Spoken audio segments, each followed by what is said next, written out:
Let's find out how many males and females are in the given sample.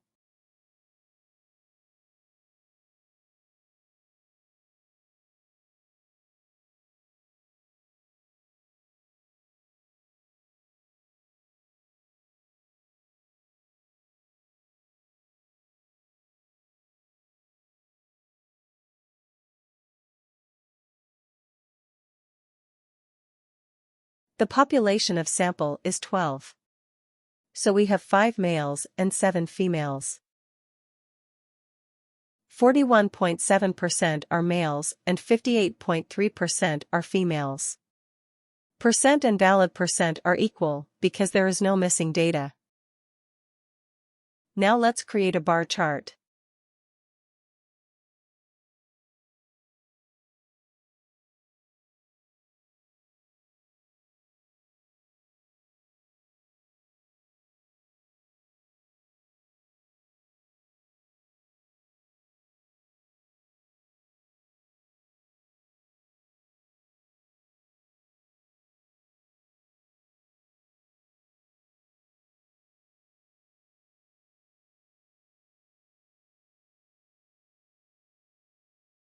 We have a beautiful bar chart here.